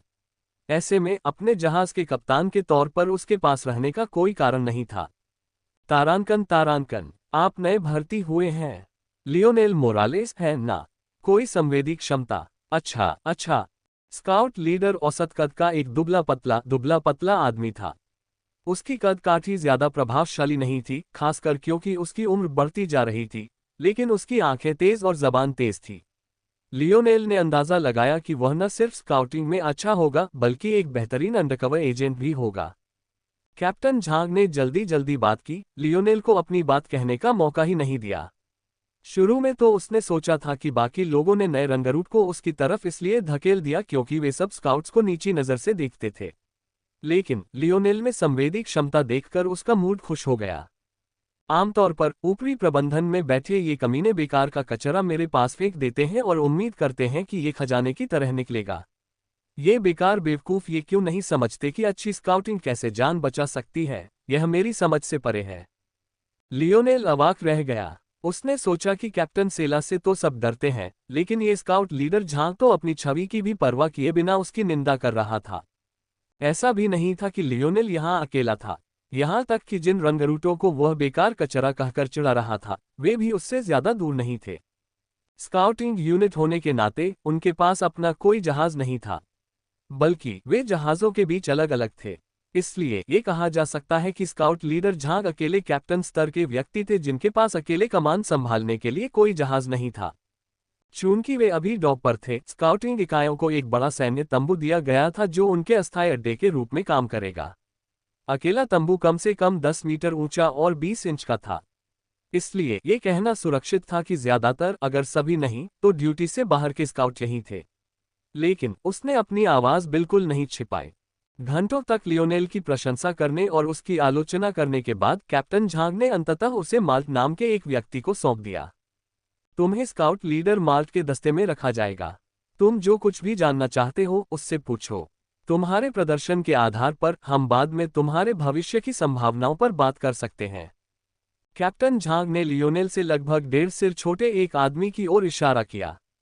वह काफी जवान लग रहा था, 30 साल का भी नहीं, पर उसके बाल पहले से ही झड़ रहे थे। इसके बावजूद लियोनेल का स्वागत करते हुए उसके चेहरे पर एक बड़ी मुस्कान थी। उद्धरण ... स्काउट लीडर। लियोनेल के चेहरे पर अजीब सा भाव था। कैप्टन झांग को कैप्टन सेला स्काउट लीडर कहते थे, लेकिन अब कैप्टन झांग किसी और को स्काउट लीडर कह रहे थे। माल्ट खिलखिलाकर हंसा और लियोनेल के कंधे पर हाथ रख दिया। यह दृश्य बड़ा ही हास्यास्पद था क्योंकि उसे अपने पंजों के बल खड़ा होना था, लेकिन उसे जरा भी परवाह नहीं थी। वह लियोनेल के कान में ऐसे फुसफुसाने लगा जैसे वे पहले से ही घनिष्ठ मित्र हों। मैं तुम्हें एक राज बताता हूं छोटे भाई। मैंने अफवाहों से सुना है कि कैप्टन सेला और कैप्टन झांग कभी काफी करीब थे। जाहिर है इसका अंत अच्छा नहीं हुआ। इसलिए अब वे हमेशा एक दूसरे से लड़ते रहते हैं और एक दूसरे पर हल्के फुल्के प्रहार करने से भी नहीं हिचकिचाते।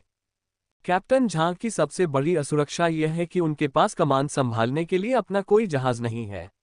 लेकिन कैप्टन सेला हमेशा इसी तरह से अपनी कैप्टन वाली उपाधि हटाकर उन्हें स्काउट लीडर कहकर चिढ़ाते हैं। यद्यपि माल्ट ने लियोनेल को उनके गंतव्य की ओर ले जाते हुए बोलना जारी रखा, लेकिन लियोनेल अंदर से कांप रहा था। उसे याद आया कि कैप्टन सेला कितने बड़े और हटे कट्टे थे। फिर उसने उसकी तुलना कैप्टन झांग के दुबले पतले शरीर और उनके सफेद होते बालों से की। क्या दिलचस्प जोड़ी है। ऐसा लग रहा था कि प्यार सचमुच अंधा था। उत्तर पूर्व में 167 मीटर दूर लियोनेल ने आत्मविश्वास से कहा।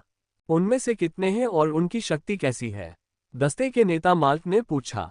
उनकी संख्या 5 है। उनमें से एक D grade mind control type invalid लगता है। बाकी 4 उसके नियंत्रण में एफ ग्रेड इनवैलिड है। लियोनेल की आंतरिक दृष्टि 5 विकलांगों के एक समूह पर केंद्रित थी। उनमें से 4 की खोपड़ी के नीचे जोक जैसी कोई चीज थी।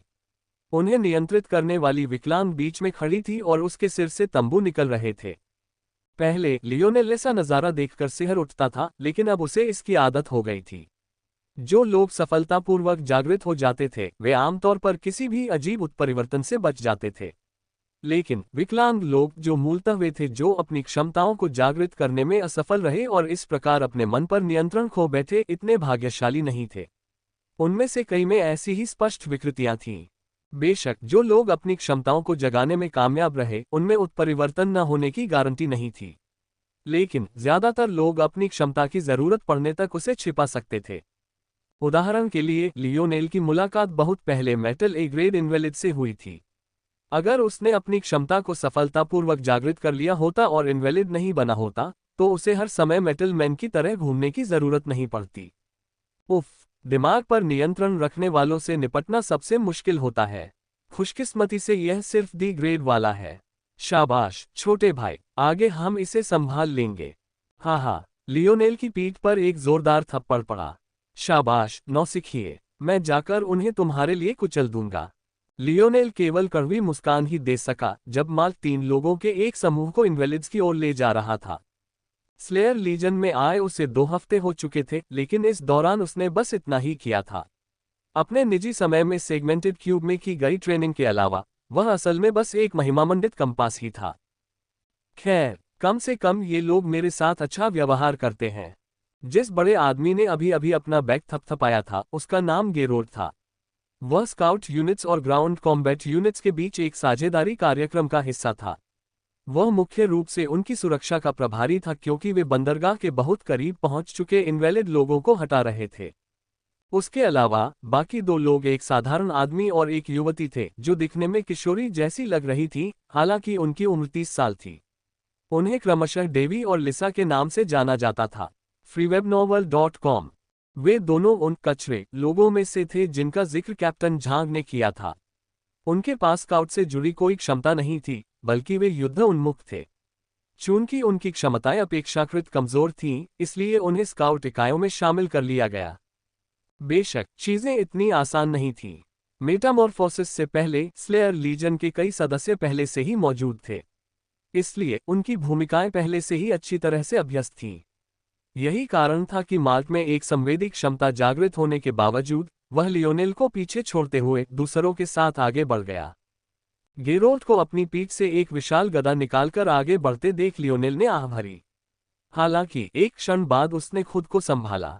ऐसा कब से हुआ कि मैं पीछे हटने की बजाय लड़ाई में भाग लेना पसंद करूंगा। लियोनेल की भौहें थोड़ी सिकुड़ गईं। यह एक क्षणिक विचार था जिस पर ज्यादा देर तक सोचने का उसे मौका नहीं मिला, क्योंकि लड़ाई पहले ही खत्म हो चुकी थी। गेरोल्ड खिलखिलाकर हंस पड़ा। पीछे माल्ट रेशमी कपड़े में लिपटी अपनी एक बंदूक को ऐसे सहला रहा था जैसे वह उसकी अपनी बच्ची हो। वह उस आदमी की तरह बिल्कुल भी व्यवहार नहीं कर रहा था जिसे उनका नेता होना चाहिए था। इस समय शांतचित देवी और शांत लिसा भी मुस्कुरा रहे थे। लियोनेल के आसपास होने से उनके दिन बहुत आराम से बीत रहे थे। अब कोई भी विकलांग व्यक्ति उन पर चुपके से हमला नहीं करता था। उनके पास पहुंचने से पहले ही उन्हें उनके बारे में बेहतरीन और विस्तृत रिपोर्ट मिल जाती थी, और उन्हें किसी भी बी ग्रेड या उससे ऊपर के विकलांग व्यक्ति से मुलाकात नहीं हुई थी। वह सचमुच उनका भाग्यशाली सितारा था। चलो वापस चलते हैं। इस बार हम कुछ अच्छी कमाई कर पाएंगे। मुझे लगता है कि आखिरकार मैं एक्सटेंडेड क्लिप खरीद पाऊंगा। मार्ट की आंखें क्रिसमस के दिन किसी बच्चे की तरह चमक रही थीं। रूकी, तुम बहुत अच्छे हो। ग्राउंड कॉम्बैट यूनिट में शामिल होने के बारे में तुम्हें कैसा लग रहा है? गेरोल्ट मुस्कुराया। क्या तुम मेरी प्रतिभा को हथियाने की कोशिश कर रहे हो? इसके बारे में सोचना भी मत। माल्ट गुर्राया। गेरोल्ट लियोनेल से भी लंबा था, इसलिए माल्ट उससे कितना छोटा था इस बारे में बात करने की जरूरत ही नहीं थी।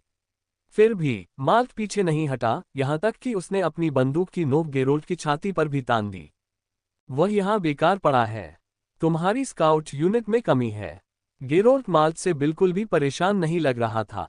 और आपकी ग्राउंड डॉग यूनिट बेहतर है। मुझे बताओ कि आखिरी बार आपके कुत्ते कब किसी काम आए थे? गेरोल्ट ने नाक भान सिकोड़ी। सब जानते हैं कि जमीन ही सेना की मुख्य ताकत होती है। उद्धरण चिन्ह डॉट डॉट डॉट। हमें लड़ना नहीं चाहिए, लिसा ने धीरे से कहा। दुर्भाग्यवश उसकी बातें उन दो व्यक्तियों की दहाड़ में पूरी तरह दब गईं। जमीन सेना की ताकत का मूल है। क्या आपको लगता है कि यह 17वीं सदी है? मैं बिना ज्यादा मेहनत के आपकी इकाई से ज्यादा मूल्यवान कई इकाइयों के नाम बता सकता हूं। वायु लड़ाकू इकाई, नौसेना लड़ाकू इकाई, अनुसंधान और प्रौद्योगिकी इकाई, अंतरिक्ष लड़ाकू इकाई। तुम्हें लगता है कि मैं तुम्हारे इस गंजे सिर पर अपनी गदा नहीं उछालूंगा? तुम इसे पूरी तरह से मुंडवा क्यों नहीं देते? गेरोल्ट गुर्राया। भले ही वह थोड़ा सा सीधा सादा दिखता हो, पर वह यहां बैठकर माल्ट को स्लेयर लीजन की सभी इकाइयों की सूची बनाने नहीं देगा। यह तथ्य कि वह कोशिश करना चाहता था अपने आप में ही अपमानजनक था। ओह, मैं बहुत डर गया हूं। गेरोल्ट द मेस, वो आदमी जो जमीनी लड़ाकू इकाई के लिए भी इतना बेकार था, अब मुझे नुकसान पहुंचाना चाहता है। आज के जमाने में जमीनी इकाइयां किस काम की हैं? अगर तुमने साम्राज्य की राजधानी की तरफ बढ़ने की कोशिश की तो दूसरा कदम उठाने से पहले ही तुम धूल में मिल जाओगे। लियोनेल और डेवी ने एक साथ एक दूसरे की तरफ देखा और सिर हिलाया। लिसा एक छोटी सी चूहे की तरह इधर उधर भाग रही थी, उन दोनों को रोकने की कोशिश कर रही थी, और गेरोल्ट और माल्ट फिर से एक दूसरे का गला घोंट रहे थे। ऐसा लग रहा था कि बस वे दोनों ही कुछ हद तक सामान्य थे। अचानक लियोनेल ने एक खास दिशा की ओर देखा। उसकी भौहें थोड़ी सिकुड़ गईं। ये सिर्फ एक ग्रेड इनवैलिड है, लेकिन इसकी क्षमता जाने बिना मैं इसकी सुरक्षा की गारंटी नहीं दे सकता। मुझे लग रहा था कि हाल ही में चीजें कुछ ज्यादा ही सुचारू रूप से चल रही थीं। ए ग्रेड इनवैलिड लियोनेल को लगा कि वह अपनी पैनी आंतरिक दृष्टि की सीमा से बाहर है और धुंधले क्षेत्र में है। इस दूरी से वह बस उसकी ताकत का अंदाजा लगा पा रहा था और कुछ नहीं। हालांकि वह निश्चित रूप से इसी दिशा में जा रहा था। मुझे शक है कि यह खास तौर पर हम पर ही अटका हुआ है। यह दिशा बंदरगाह की दिशा भी है। यह एक अच्छा मौका है। पहले तो लियोनेल को लगा कि यह दुर्भाग्यपूर्ण है कि उसे कम आंका जा रहा है, क्योंकि इससे उसकी योजनाएं धीमी पड़ जाएंगी। लेकिन कुछ और सोचने के बाद उसे एहसास हुआ कि यह उतना बुरा नहीं था जितना उसने सोचा था। अगर वह बहुत ज्यादा शक्तिशाली होता तो स्लेयर लीजन हमेशा उसकी मौजूदगी में अपना सर्वश्रेष्ठ प्रदर्शन करते। किसी व्यक्ति के चरित्र का आकलन इस बात से आसान होता कि वह अपने से कमजोर लोगों के साथ कैसा व्यवहार करता है। मैंने जो देखा है उसके अनुसार उनमें से सबसे मजबूत के पास केवल बी ग्रेड क्षमता है। ए ग्रेड इनवैलिड निश्चित रूप से उनके लिए एक बड़ा खतरा है, संभवतः विनाशकारी। मैं थोड़ी देर और देखूंगा। लियोनेल अब तक समझ चुका था कि यह स्लेयर लीजन का एक छोटा सा हिस्सा था। वे असल में रॉयल ब्लू प्रोविंस के मलबे की तलाशी लेने और ढही हुई इमारतों से कच्चा माल इकट्ठा करने आए थे। कोई भी कल्पना कर सकता था कि कुलीनों के शहर के निर्माण में इस्तेमाल की गई सामग्री अमूल्य थी। हालांकि ये कहना तो बहुत अच्छा था। वे मूलतः सिर्फ कूड़ा बीनने वाले लोग थे। देखते हैं वे इस परीक्षा में कैसे पास होते हैं। लियोनेल के चेहरे पर फिर से वही भाव आ गए मानो कुछ हुआ ही न हो। जल्द ही वे बंदरगाह पर लौट आए। उनके लौटने में 1 मिनट भी नहीं बीता था कि चेतावनी के संकेत जोर से बजने लगे। लेस देन चेतावनी, चेतावनी, ए ग्रेड खतरा पाया गया। Greater than. गेरोल्ट और माल्ट, जो अभी भी एक दूसरे से झगड़ रहे थे, वहीं पर जम गए। A grade. वे ये शब्द आपस में बुदबुदा रहे थे, उनकी आंखों में डर साफ दिखाई दे रहा था। साथ ही वे खुद को बहुत खुशकिस्मत समझ रहे थे कि वे बंदरगाह पर वापस लौटने में कामयाब रहे। उसी क्षण 6 कप्तान अपने जहाजों से बाहर निकल आए, जबकि 7वां कप्तान झांग अपने तंबू से बाहर निकला। हर एक ने आदेश देना शुरू कर दिया, लेकिन बहुत जल्दी ही यह स्पष्ट हो गया कि तैयारी के लिए ज्यादा समय नहीं था। चलो, हम कैप्टन सेला के अधीन हैं। मार्क ने अंततः फिर से एक स्क्वाड लीडर की तरह काम करना शुरू कर दिया। लियोनेल ने भौहें चढ़ाईं, कैप्टन झांग नहीं। नहीं, स्काउटिंग यूनिट हमेशा से ही जहाजों के बीच अलग अलग रही है, रिसर्च और टेक्नोलॉजी यूनिट से कुछ अलग नहीं। हमारी टीम कैप्टन सेला के अधीन है। हालांकि माल्ट ने ये कहा और वे उस हट्टे कट्टे कप्तान के समूह में शामिल भी हो गए, लेकिन वे पृष्ठभूमि के किरदारों से ज्यादा अलग नहीं थे। माल्ट भले ही पहले ग्राउंड कॉम्बैट यूनिट की निंदा कर रहा हो, लेकिन इस बार कमान उन्हीं के हाथ में थी। हो, क्या वह भालूमेस गेरोल्ट है जो मैं देख रहा हूं? हमारी सुरक्षा लेने के लिए वापस आओ। गेरोल्ट से कम कद का एक आदमी उनके समूह को देखते ही उनके पास से गुजर गया। उनकी हरकतें बहुत ही स्पष्ट दिखाई दे रही थीं। आखिरकार वे बंदरगाह के सामने से पीछे की ओर भाग रहे थे क्योंकि वे अभी अभी लौटे थे। शुरू से ही कई लोगों की नजर उन पर थी, लेकिन ये समझकर कि वे सिर्फ एक टोही दस्ता हैं, कई लोगों ने उन्हें अनदेखा कर दिया। गेरोल्ट ने उस आदमी को एक नजर देखा, लेकिन कुछ और नहीं कहा। लियोनेल के लिए ये काफी आश्चर्य की बात थी, जिसने पिछले आधे महीने से इस आदमी को माल्ट से बहस करते देखा था। उसे अंदाजा नहीं था कि इस बड़े आदमी में जवाब न देने की भी क्षमता है। दुर्भाग्यवश बोलने वाले व्यक्ति ने इसे गंभीरता से नहीं लिया, बल्कि उसकी हंसी बढ़ती ही गई। चिंता मत करो बेयर मेस, हम तुम्हारे लिए अग्रिम पंक्ति में खड़े होंगे। हम नहीं चाहेंगे कि हमारे हाथों एक और दस्ता नष्ट हो जाए, बेहतर होगा कि तुम सुरक्षित दूरी से देखते रहो।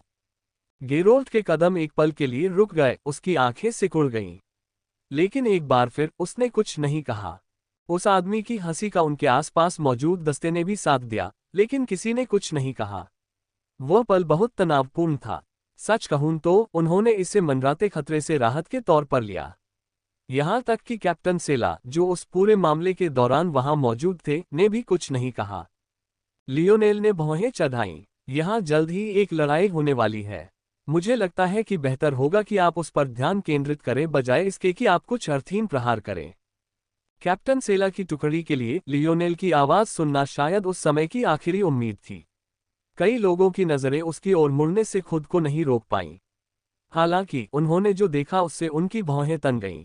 वह बहुत छोटा था, वह बहुत कमजोर लग रहा था। चाहे वे इसे किसी भी नजरिए से देखें, वह तो बस एक नौसिखिया था जो किसी ऐसी चीज में शामिल हो रहा था जो उसे नहीं करनी चाहिए थी। लेकिन साथ ही उनके लिए उसकी बातों का सीधे तौर पर खंडन करना मुश्किल था। उद्धरण चिन्ह ... हाँ, मुझे नहीं पता था कि बेयर मेस इतना गिर गया है कि उसे अब अपनी रक्षा के लिए एक बच्चे की जरूरत है। बेटा, तुम्हें इससे दूर रहना चाहिए। ये जहां भी जाता है एक अभिशाप है। एक कारण है कि हम इसे कहते हैं।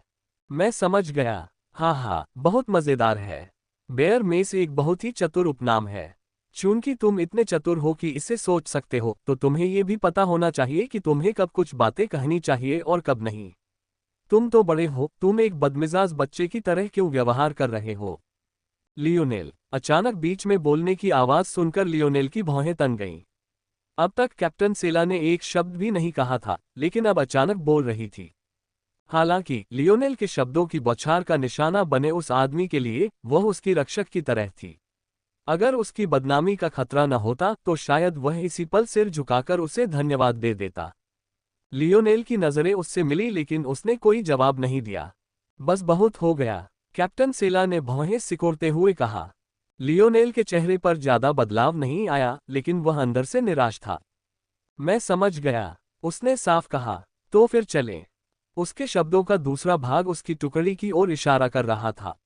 अब ज्यादा समय नहीं बचा था, उनके पास अब यहां और छिपने की सुविधा नहीं थी। कैप्टन सेला के बारे में उसकी अच्छी राय थी, लेकिन उसने सोचा नहीं था कि वह इस तरह की इंसान होगी। उसे अंदाजा था कि उसने ऐसा क्यों किया था। आने वाली लड़ाई के लिए जमीनी टुकड़ियां बहुत महत्वपूर्ण थीं और उनकी मानसिक स्थिति उससे भी ज्यादा महत्वपूर्ण थी। हालांकि उस आदमी के शब्द क्रूर थे, लेकिन इससे सैनिकों का तनाव कम करने में भी मदद मिली। लेकिन लियोनेल द्वारा उसे डांटने के बाद वे एक बार फिर चिड़चिड़े हो गए थे। अगर कैप्टन सेला अपने अग्रिम पंक्ति के नेता की रक्षा के लिए आगे नहीं आती और उन्हें यह नहीं दिखाती कि वह उनके साथ है, तो उन्हें फिर से शांत करना मुश्किल होता। और क्या यह एक छोटी सी कीमत नहीं थी? एटकेन नाम का वह आदमी उसकी सबसे मजबूत जमीनी लड़ाकू टुकड़ी का नेता था। जहां तक लियोनेल की बात है, वह तो बस एक स्काउट था जिसने हाल ही में अपनी एक छोटी सी पहचान बनाई थी। वह किसे चुनेगी, ये साफ था।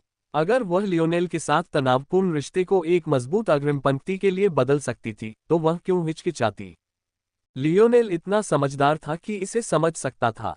वह एक नासमझ बच्चा लग रहा था, लेकिन वह जिंदगी भर अपने साथियों का नेतृत्व करता रहा था। वह मानसिक स्थिति के महत्व को समझता था। हालांकि उसने कभी ऐसा नहीं किया था कि सिर्फ कुछ सस्ते अंकों के लिए अपने ही किसी को बदनाम होने दे। यह एक घटिया नेता की निशानी थी। अगर स्लेयर लीजन के सभी उच्च अधिकारी ऐसे ही थे तो वे शुरू से ही बर्बाद थे। रुको, कैप्टन सेला की भौहें गहरी हो गईं। मैंने स्क्वाड लीडर झांग से सुना है कि। मैं स्क्वाड लीडर झांग को नहीं जानता, लियोनेल ने जवाब दिया। क्या हो सकता है कि आप कैप्टन झांग की बात कर रहे हो। कैप्टन सेला का चेहरा उदास हो गया। बच्चे, तुम्हें अपने मुंह पर नियंत्रण रखना चाहिए, एटकिन गुर्राया। क्या मैंने कुछ गलत कहा। लियोनेल के चेहरे पर उलझन भरी मुस्कान थी। अगर अब कैप्टन सेला के साथ उसकी स्पष्ट असहमति न होती तो दूसरे लोग सचमुच यही मान लेते कि उसे पता ही नहीं कि वह क्या कह रहा है। उद्धरण चिन्ह ... मैंने कैप्टन झांग से सुना है कि आपकी टोही क्षमता हमारी सर्वोत्तम क्षमता है। कैप्टन सेला ने एटकिन को और बोलने से रोका। अब हमारे सामने सबसे बड़ा खतरा सिर्फ एक ग्रेड इनवैलिड नहीं है, बल्कि दूसरे इनवैलिड भी हैं जो युद्ध की ओर आकर्षित हो सकते हैं। मुझे आने वाले खतरों की ओर इशारा करने के लिए आपको यहां मेरे साथ रहना होगा। कैप्टन सेला। गेरोल्ट आखिरकार इसे और बर्दाश्त नहीं कर सका। लियोनेल ने पहले ही उसके लिए कदम उठाया था और वह पहले ही कुछ कहना चाहता था। लेकिन अब कैप्टन सेला चाहता था कि लियोनेल, जो कि बस एक छोटा सा स्काउट था, अग्रिम पंक्ति में रहे। क्या यह उसे मौत के मुंह में धकेलना नहीं था। लियोनेल की नज़र भी संकुचित हो गई। क्या आप कैप्टन के सीधे आदेश की अवहेलना कर रहे हैं। कैप्टन सेला ने गेरोल्ट की बात बिल्कुल नहीं सुनी और केवल लियोनेल की ओर देखते रहे। नहीं, मुझ जैसे छोटे स्काउट में इतनी हिम्मत कहां से आएगी। मैं कैप्टन पर भरोसा करूंगा कि वह मेरी अच्छी तरह रक्षा करेगा, लियोनेल ने मुस्कुराते हुए कहा। अज्ञानता ही परमानंद है, एटकिन ने व्यंग्यात्मक लहजे में कहा। कैप्टन सेला ने लियोनेल को गहरी नज़र से देखा, लेकिन कुछ और नहीं कहा। मैं ये बर्दाश्त नहीं करूंगा। जब सभी को लगा कि अब सब कुछ खत्म हो गया है, गेरोल्ट ने अपनी गदा को अपनी पीठ से बाहर निकाला और उसे नीचे पटक दिया, जिससे एक जोरदार धमाका हुआ जिसने अंततः अन्य कप्तानों और उनके दस्तों का ध्यान आकर्षित किया।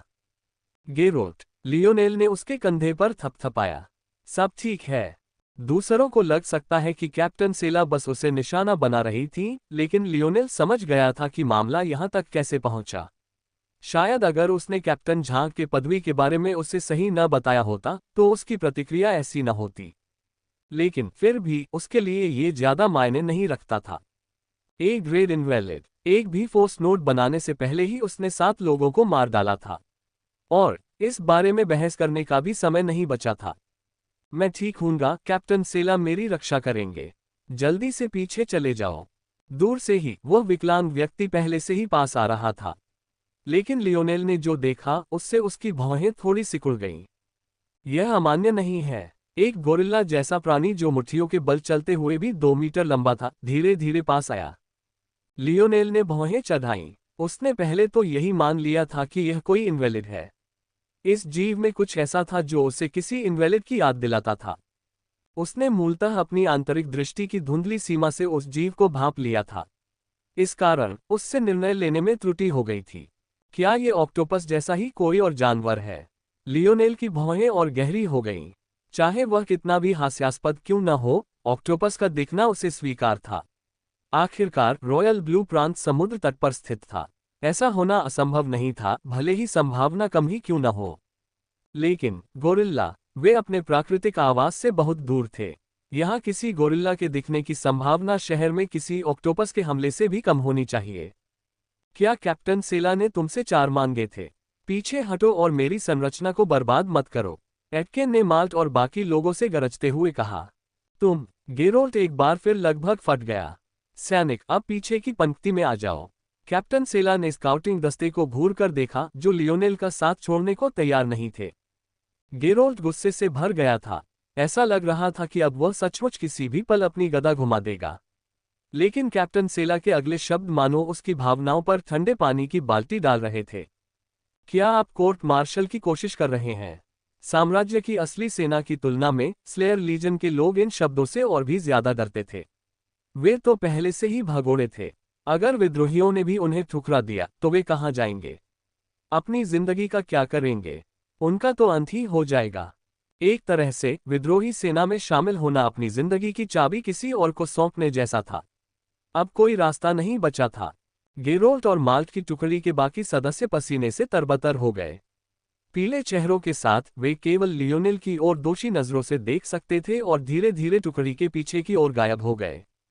तैयार हो जाओ, कैप्टन सेला दहाड़ा। इस समय गोरिल्ला अभी भी इत्मीनान से उनकी दिशा में टहल रहा था, मानो उसे उनकी दुश्मनी का जरा भी एहसास न हुआ हो। उसने स्लेयर लीजन की 6 टुकड़ियों की ओर ऐसे देखा जैसे किसी मजेदार खिलौने को देख रहा हो। ऐसा लग रहा था जैसे उसने उनकी संरचनाओं को जरा भी गंभीरता से नहीं लिया हो। 6 टुकड़ियों का नेतृत्व एक कैप्टन कर रहा था। सिर्फ कैप्टन झांग ही ऐसे थे जिनके पास अपनी कोई टुकड़ी नहीं थी, लेकिन वे एक और कैप्टन के बगल में खड़े थे जो एक खूबसूरत आदमी था और जिसकी आंखें उसके बालों जितनी ही काली थीं। प्रत्येक कैप्टन के अधीन योद्धाओं की संख्या 30 से ज्यादा नहीं थी, लेकिन इसका मतलब यह था कि गोरिल्ला को अकेले लगभग 200 योद्धाओं का सामना करना पड़ रहा था। जितना ज्यादा यह इस तरह से व्यवहार करता, लियोनेल को उतना ही अजीब लगता। आखिर हो क्या रहा था? आग। freewebnovel.com। ये दहाड़ एक महिला की थी जिसका नाम कैप्टन गैलन था। 7 कैप्टनों में से उसे शस्त्र विशेषज्ञ माना जाता था। दरअसल मार्क भी कभी उसकी यूनिट का हिस्सा था, इससे पहले कि उसकी क्षमता जागृत हुई और उसे स्काउटिंग यूनिट में भेज दिया गया। गोरिल्ला पर गोलियों की बौछार होने लगी। अगर वह कोई सामान्य प्राइमेट होता तो उसकी मौत पक्की होती, लेकिन उसी पल वह बेफिक्र जानवर अचानक दहाड़ उठा, अपने पिछले पैरों पर खड़ा होकर छाती पीटने लगा। गोलियों के उस तक पहुंचने से ठीक पहले उसके विशाल शरीर पर एक चांदी जैसी चमक छा गई। Clang clang clang. गोलियां ऐसे उछली मानो किसी स्टील की दीवार से टकरा रही हों। विद्रोहियों के चेहरों पर गंभीर भाव थे। उनके पास हथियारों का सबसे शक्तिशाली भंडार था। उनके समूह को सेना द्वारा बल विघटनकारी मीनारें बनाने के लिए पर्याप्त धन नहीं दिया गया था। वास्तव में उनका अस्तित्व ही एक अति गोपनीयता थी, अन्यथा केवल किले के भीतरी शहर को ही लाभ नहीं होता। चून की गोलियां बेकार थीं, इसलिए उनका एकमात्र विकल्प जोन में प्रवेश करके प्राप्त खजाने पर निर्भर रहना था। शुल्क। इस बार कैप्टन सेला ने दहाड़ लगाए। सैनिकों को हिम्मत हारने का मौका दिए बिना उन्होंने अपने अग्रिम पंक्ति के सैनिकों को पहल करने का आदेश दिया। लियोनेल ने सिर हिलाया। ये काम नहीं करेगा। उनका संगठन बहुत ही घटिया है। ये जीव बड़ा है, लेकिन फिर भी एक सामान्य इंसान के बराबर है। जब इसकी रक्षा इतनी मजबूत है तो इस पर इतने सारे लोगों के साथ हमला करना मूर्खता है। कैप्टन सेला ने एक छोटी अग्रिम टुकड़ी को आगे भेजा है। ये सबसे चतुराई भरा फैसला है, लेकिन वे बहुत कमजोर हैं। एटकेन ने आक्रमण का नेतृत्व किया। उसके बाईं ओर एक ऊंची ढाल बंधी हुई थी तथा दाहिनी ओर एक त्रिशूल लगा हुआ था। गोरिल्ला ने भयंकर जवाब दिया। उसके होठों से एक और दहाड़ निकली और उसने 2 हथौड़ेदार मुट्ठियों से टावर की ढाल पर हमला किया। एटकेन ने अपना रुख नीचे किया, अपने घुटनों को मोड़ा और प्रहार का सामना करने के लिए पूरी ताकत से आगे बढ़ा। उसके होठों से एक दहाड़ निकली, लेकिन उसके बाद की ध्वनि ने उसके कानों में झंझनाहट पैदा कर दी। एटकेन जमीन पर पीछे की ओर फिसला, अपने साथियों से टकराया और उनके पैर उखड़ गए। उनकी आगे बढ़ने की गति पूरी तरह से क्षीण हो गई और पलक झपकते ही उनमें से आधे ने हमला करने की क्षमता खो दी। कैप्टन सेला के चेहरे के भाव बदल गए। सिर्फ उनके ही नहीं, लियोनेल के भी चेहरे के भाव बदल गए, हालांकि अलग अलग कारणों से। पहली बात तो ये कि यह गोरिल्ला कोई सामान्य ए ग्रेड का खतरा नहीं था। यह निश्चित रूप से एस ग्रेड के बेहद करीब था। और दूसरी बात, उस सिल्वर बैरियर के सक्रिय होने से कई इनवैलिड्स का ध्यान आकर्षित हुआ था। ये नामुमकिन है। डिक्शनरी में लिखा है कि विकलांग लोग दूसरी प्रजातियों के खतरों को नजरअंदाज कर देते हैं। आखिर हो क्या रहा है? कैप्टन सेला और अन्य कैप्टन भी दांत पीसकर शामिल होने के लिए तैयार थे, लेकिन लियोनेल ने उन्हें रोक दिया। कैप्टन गैलन, कैप्टन रेमन, 2 बजे से 3 ग्रुप के विकलांग आ रहे हैं। उनमें से सबसे ताकतवर बी ग्रेड का है captain Patrice, captain Sayer, captain Gerard. 11 बजे से 2 ग्रुप के विकलांग आ रहे हैं। उनके साथ 2 बी ग्रेड के विकलांग हैं। यह आवाज ऐसी थी जिसे कई कैप्टन और विद्रोही पहचान नहीं पाए, लेकिन इसके आत्मविश्वास और पूर्णता में कुछ ऐसा था जिससे उन्हें शब्दों पर विश्वास हो गया। हालांकि जब वे उसके कहे अनुसार आगे बढ़ने ही वाले थे तो कैप्टन सेला ने बीच में ही टोक दिया। बेटे, अपनी जगह पहचानो। तुम बी ग्रेड के खतरों से निपटने के लिए 5 दस्ते भेज रहे हो और ए ग्रेड के खतरे के लिए सिर्फ एक को छोड़ रहे हो। क्या तुम्हारी बातें भी भरोसे के लायक हैं? धावा बोलो। कैप्टन सेला एक सहायक टुकड़ी को लेकर एटकिन के दस्ते की ओर बढ़ी, जो लगभग पूरी तरह से खत्म हो चुका था। उनके शब्दों ने मानो दूसरे कैप्टनों की नींद उड़ा दी। जिन लोगों ने पहले कैप्टन सेला और लियोनेल के बीच टकराव देखा था, उन्हें भी लगा कि उन्होंने जानबूझकर ऐसा किया है ताकि वे उसे मौत के मुंह में धकेल सकें। लियोनेल पर कई असंतुष्ट निगाहें पड़ीं, जिससे वह सिर हिला रहा था। लेकिन इससे पहले कि वह कुछ और कह पाता, सेला एक रथ पर चढ़ गई, जिसकी जंजीर उसकी ओर बढ़ रही थी। लियोनेल ने अविश्वास भरे दृश्य की ओर आंखें झपकाईं। यह क्या है? वह ये विचार पूरा भी नहीं कर पाया था कि उसकी कलाइयां बंध गईं और सेला का रथ आगे बढ़ गया, जिससे वह पूरी ताकत से उसके साथ दौड़ने लगा ताकि वह जमीन पर घसीटा न जाए। लियोनेल के सीने में क्रोध उमड़ पड़ा। उसने 5 दस्ते इसलिए भेजे थे क्योंकि उसे इस ग्रेड खतरे से अकेले ही निपटने का पूरा भरोसा था। सेला को किसी और के हाथों मारने की बात तो दूर, वह खुद भी बड़ी आसानी से ऐसा कर सकता था। लेकिन अब उस पर इस तरह आरोप लगाए जा रहे थे, और वह भी किसी कैदी की तरह रथ से जंजीरों से बंधा हुआ। यहाँ तक कि लियोनेल से 10 गुना अधिक दयालु स्वभाव वाला व्यक्ति भी इस समय अंतहीन